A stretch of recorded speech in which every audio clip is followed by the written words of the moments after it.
Doctors, what's the biggest case of faking it you've ever seen?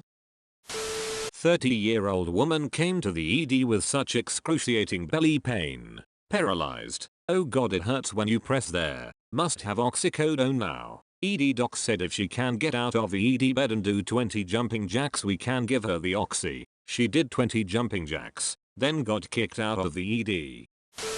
One time, a paramedic I work with told a frequent flyer that we weren't going to give her any pain medicine because she walked to the ambulance and didn't seem to be in any pain. She immediately went unresponsive and kept up the act until we got to the ED. When we were at the hospital, the medic said, "Too bad she's unresponsive because we can't give pain meds to people who aren't responsive." Her eyes immediately shot open. He looked at her, with the doc and nurses in the room, and said, "Now you're definitely not getting any pain meds," and walked out.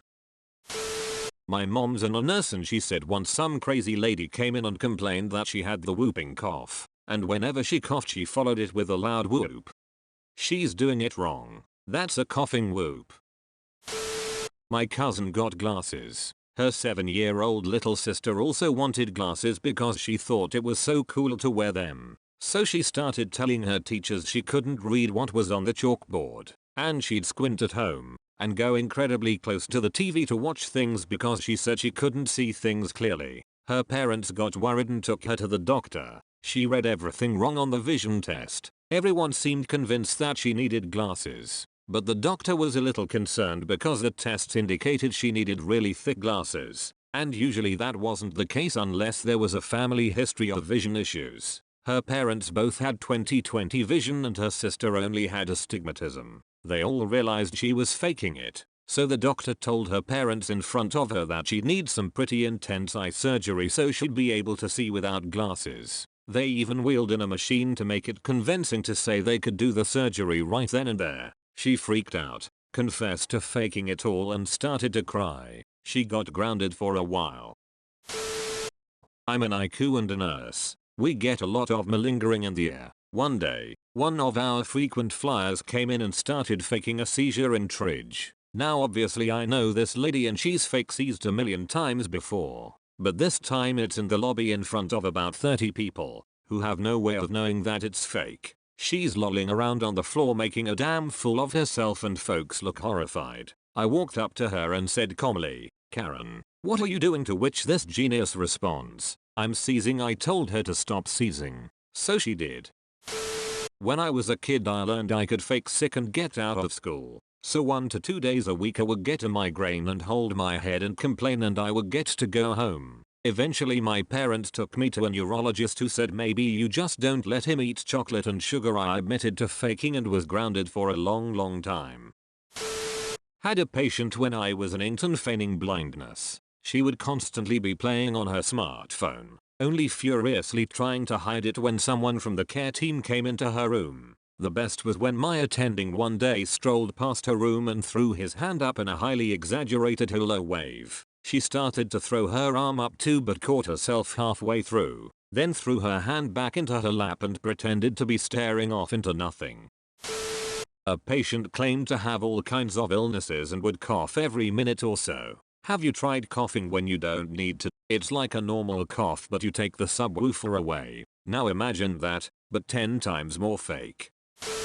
Ophthalmology technician. People pretend to be blind all the time. Go to check their eye pressure with the Tonopin, a device you poke them directly into the eye with, and they go, "What the fuck is that thing?"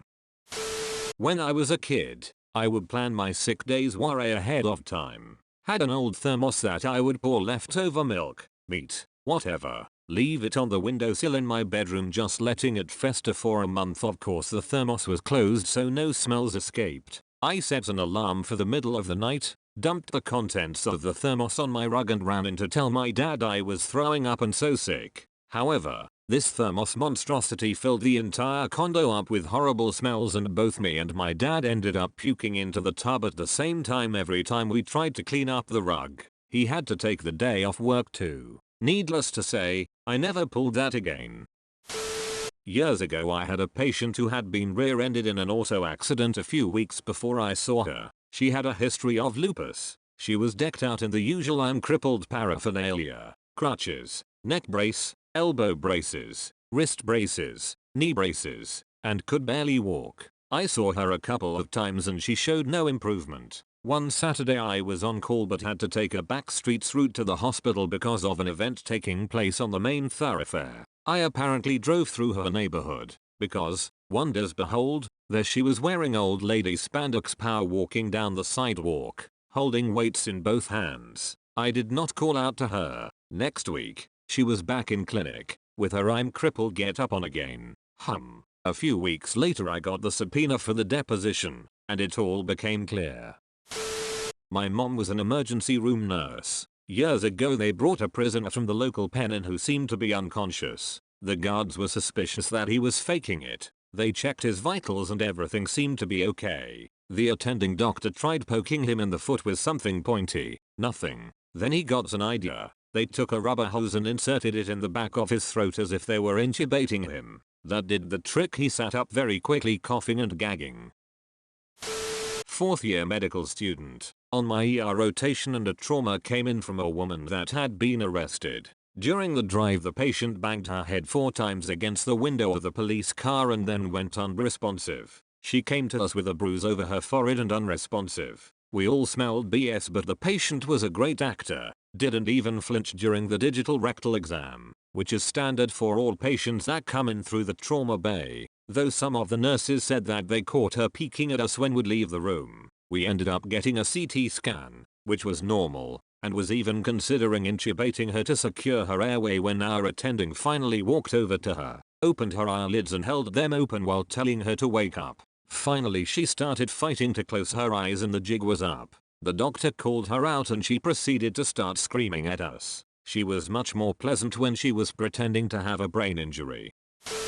I'm not a doctor but a nurse. There was a geriatric patient taking advantage of the call bell. Because she was an attention seeker, she always needed really basic things to get done for her because she thought the place was a hotel. It was a rehabilitation ward, and we should try to motivate patients to do as much for themselves as possible. She would ring the bell for reasons like please lift the blanket up for me or please pass me my phone or please feed me and claimed that her hands didn't work. I caught her several times lifting herself off the bed with her hands, grabbing her phone when it rang. You get the gist. After days of saying no and that she needs to start doing things for herself, she grew more and more frustrated. Eventually she snapped, grabbed me by my collar, shook me aggressively and yelled, "What don't you understand about the fact that my hands don't work?" I didn't know what to tell her. I just looked at her and blinked as she slowly released her death grip off me. I guess I healed her hands. Praise the Lord. 1 upvote equals 1 prayer for an old lady's arthritis.